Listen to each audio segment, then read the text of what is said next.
All right, so we are on to episode 69 of Dragon Ball Super. This episode is called Goku vs. Arale, a ridiculous battle will end the earth.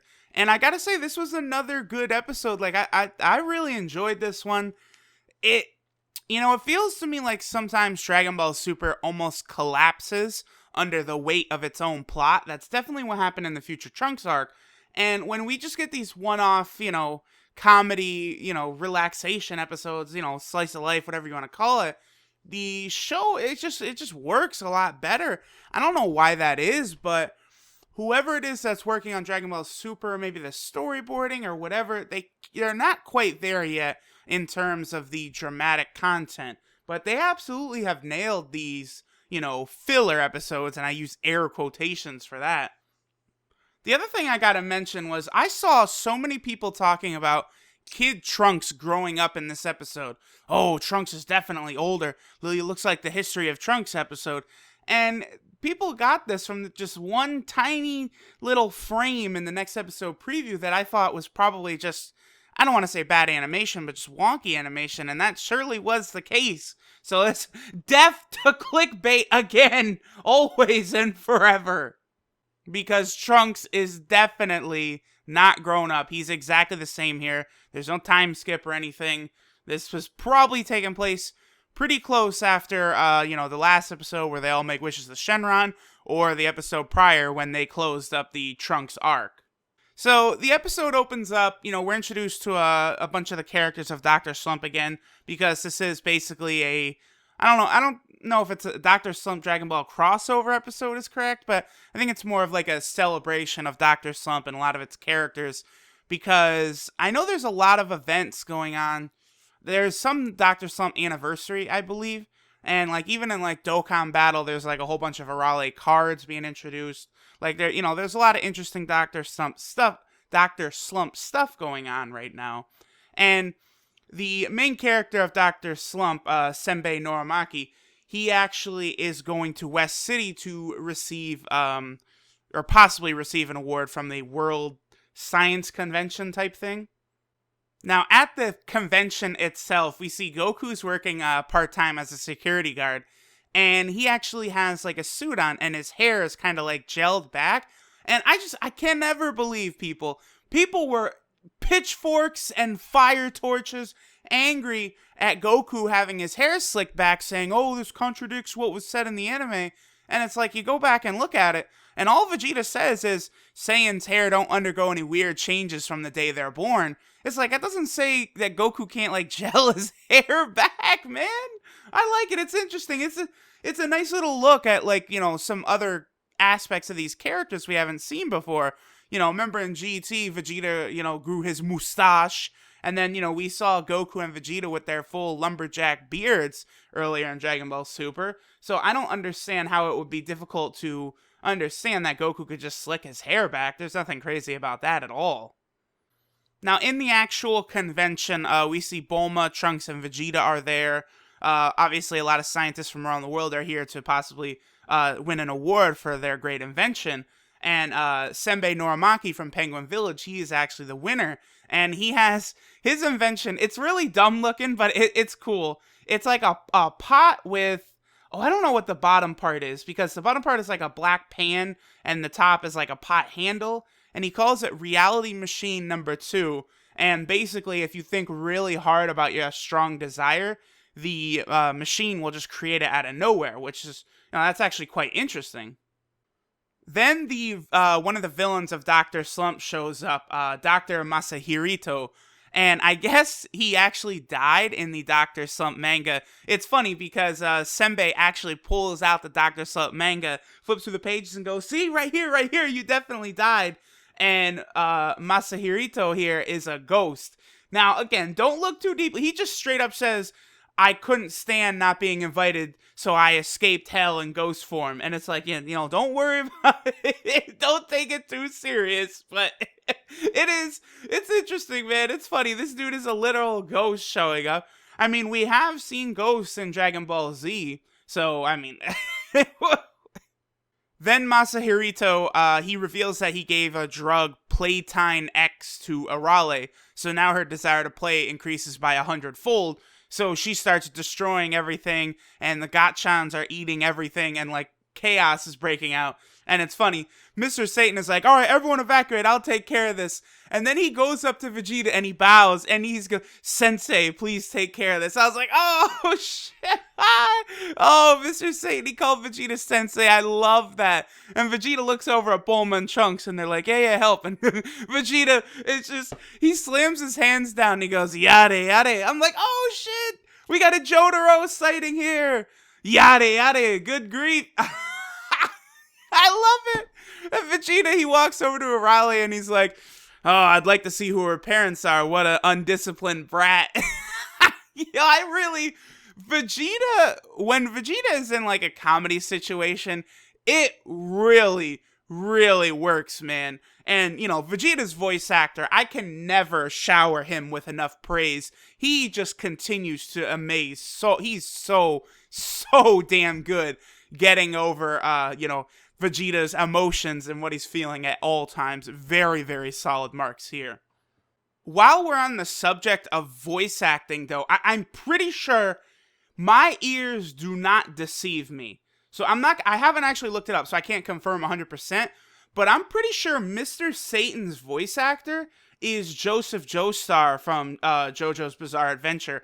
I don't know how I haven't picked this up till now. I mean, Mr. Satan obviously hasn't had a ton of speaking lines, during the Trunks arc and stuff, but that definitely sounds to me like it's Joseph Joestar.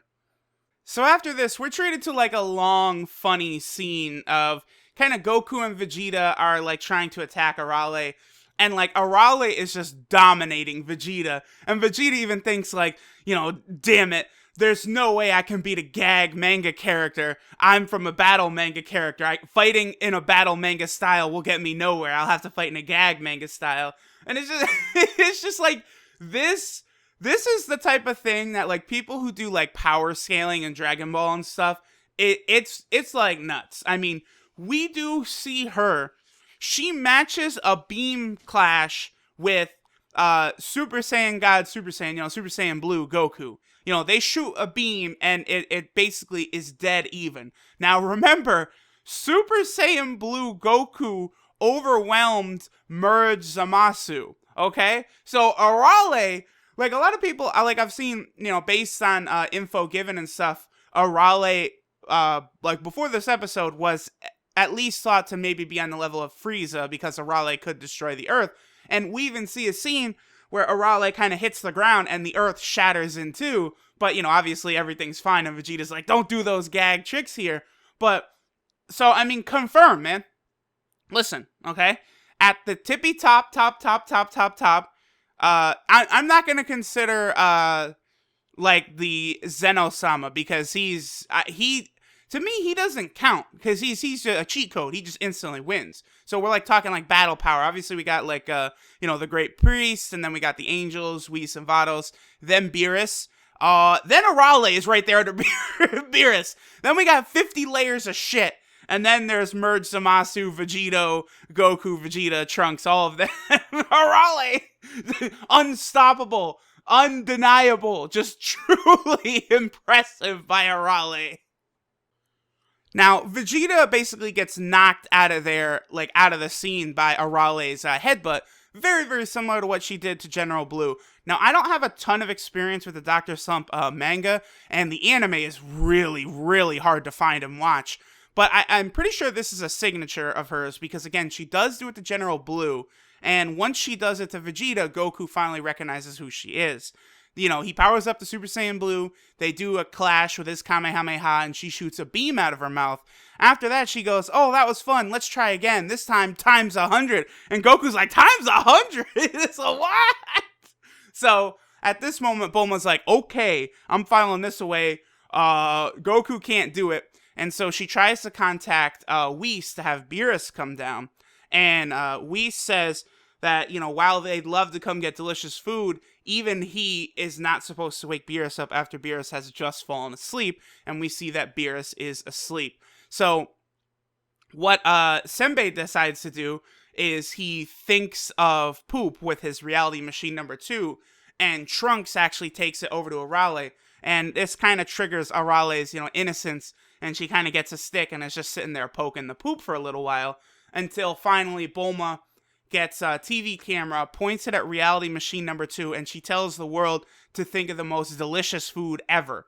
And out comes this little, it looks like just like a little chocolate bar, like, a chocolate jawbreaker, or there's these really delicious chocolates I've had, like these truffle chocolates that are like circular like this, and the machine pops it out, and you see it goes to Beerus's planet, and you see his eyes awake, and then just in a second, he crash lands on Earth, and Whis even says, wow, I've never come this fast before. And Beerus walks over to it, eats it, and goes crazy about how delicious it is. Masahiro comes over and he's like, get the fuck out of here. And Beerus, he does his Hakai, his destruction move, the same one he did to Zamasu. He does it on Masahiro, and it destroys him.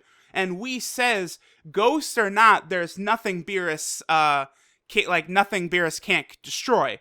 So I believe it was the last episode when I was saying that, I'm taking it with a humongous grain of salt. Like, all the dialogue about comparisons between Goku and, the Super Saiyan Blues, how strong and close they are to Beerus, I feel like all of that is out the window. As Dragon Ball Super is going on and on, I feel like Akira Toriyama and the creators have decided that they want to widen the gap of power between Beerus and everyone else. So, I do not believe Super Saiyan Blue, Goku, and Vegeta could beat Beerus together. And I don't think Vegeta could beat Beerus either. We're seeing demonstrations of his strength that, are way above the level. Now, of course, I don't believe this destruction technique of Beerus where he just disintegrates something. I'm not so sure that would work on someone with great power like Vegeta or something. I think that's probably like a finishing move for like a weaker opponent. He could just instantly disintegrate them. But, it's clear that Beerus is on a level that Goku and Vegeta are not close to yet. Arale runs up and she gets real excited seeing a, Catman. And Beerus gets insulted by this and he's like, no one will disrespect the joy that fills me right now. And he kind of he powers up and shoots an aura and it knocks everyone back and it knocks Arale's head off. This is the second time it's happened this episode, but she's a robot, so she's fine. And Beerus prepares one of his... Oh, I should mention this. Okay, so Beerus prepares this attack. Earlier in Dragon Ball Super, I was calling this his Atom Ball because of the way it looks.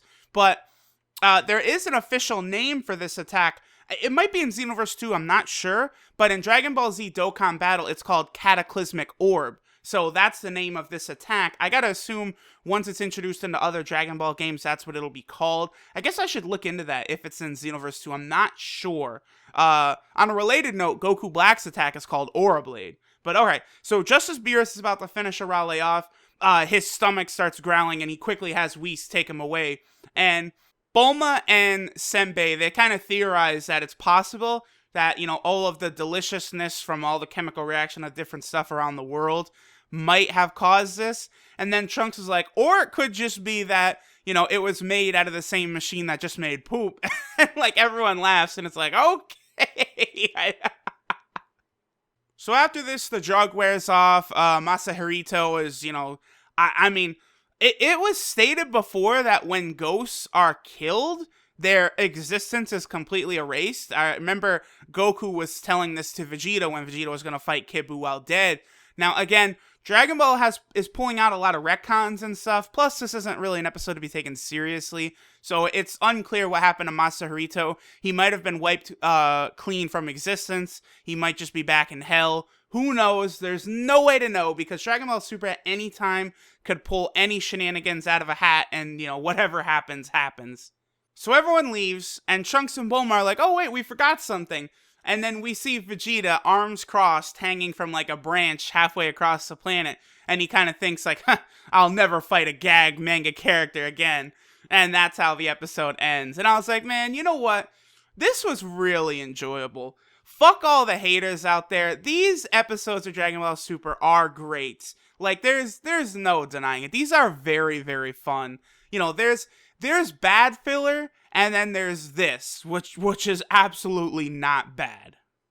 Alright, so as for the next episode preview, I decided that I'm going to start taking the next episode preview off of the end of these reviews, and I'm just going to make a separate video about that. But I will just say a sneak peek of that is I am very, very excited for the next episode. Absolutely.